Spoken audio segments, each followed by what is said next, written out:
Hi there. This video hopefully is going to show you how to use the timesheet page to input your hours.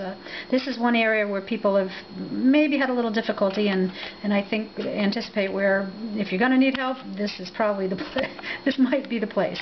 So I'm going to click on the timesheet tab. When I get to the home page, I click on timesheet, click, and that brings us out to this page, which you'll see has instructions on it, and you can scroll down through the page until you get to this part where it's the actual box that says timesheet. I'm going to zoom in a little bit so hopefully you can see it a little more clearly. So we have set the database up with the capability to input your hours for a month at a time, not going week by week. Put in all your work for the month and then go and input your hours. The sooner you put them in, the better it is for Rosie, but the system does have the capability to go back as far as 12 months back in the history. So let's say in April 2008 I worked in the veggie greenhouse. So you're going to scan the jobs here, and I happen to know that my task was greenhouse propagation. You can get this information from your project coordinator is the first place you're supposed to check. The person you're working under should be telling you what job to file your hours under. But if not, this is where that opportunity directory may come in handy. Hopefully we've got the descriptions for all those jobs. If you have a question, start with your coordinator. If not, go to the handy-dandy opportunity directory. If you're still not sure what you're supposed to put, contact us and we're going to help you put that information in.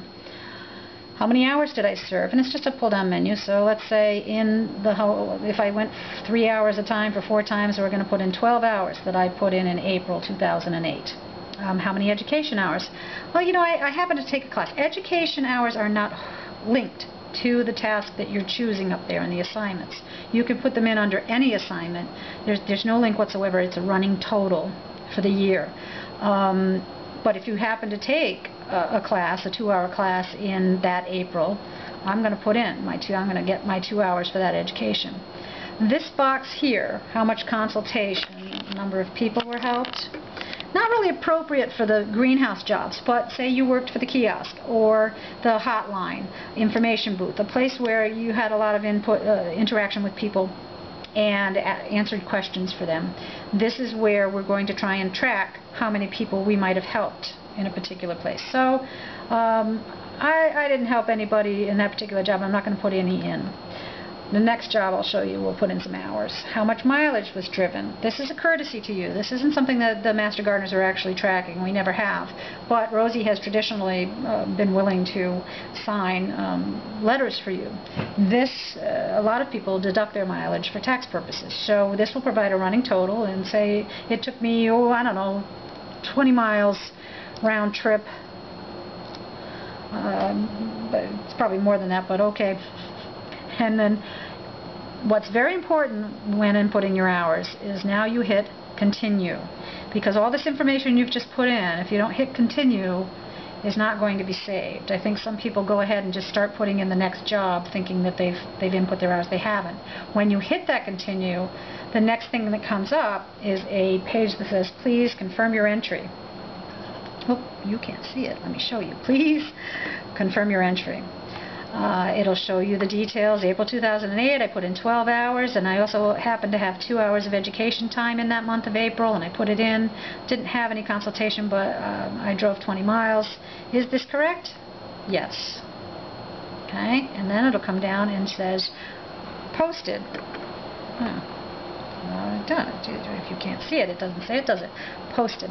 So that tells you that the system has taken your hours. And in fact, you can go down below your recent service entries here, and it should list the most recent entries you've made. And that happened to be April. It shows right here, the bottom entry for April. They're going to list them in the hour. If you did it in April, if you did it in September, it would show up later. But anyway, this shows that entry that I just put in. If you have another job to put in, you click another. You're going to go back. And I'll zoom out so you can get a feel for the whole page, even though you might not be able to read what I'm picking. I'm going to go back and say instead of April, now I'm talking about May. And then in May, I did a hotline job, and this is where if I did 3 hours on the hotline one day, education hours, none that month, but in how much consultation, this is where I had 10 people call me that day. I don't know if that's a big day for the hotline, but 10 people called me that day. I helped them. I didn't drive miles. Yeah, another 15 miles it took me to drive to the CE Center and do that job. Now again, continue, and then confirm your entry. Yes, it's correct. And then you pretty much put it in, and you can see the hotline job in May shows up right here. Scroll down so that you can actually see that. See, there's our May hotline entry. And that's pretty much how you input your hours. Once you've input all your months, you can do 3 months at a time, you can do 1 month with 3 different jobs, whatever you need to report. You can go ahead and in the one session and get it all in. When you are done, you click exit and you're all set. If you make an error and you've saved that error, and if it's something small like you didn't put in enough hours, you can fix that yourself. Just go back in and put more hours to that particular task. If it's something where you've literally picked the wrong job by mistake, you put the hours in under the wrong title, send me an email and let me know where the error was and what you'd like it to be changed to, and I can fix that for you. But for the most part, we've had a number of people using the system already, and they seem pleased with it. And I think once you've used it a few times, you're going to be much more comfortable with it. Hopefully these tutorials will help you. Close this window and you're done.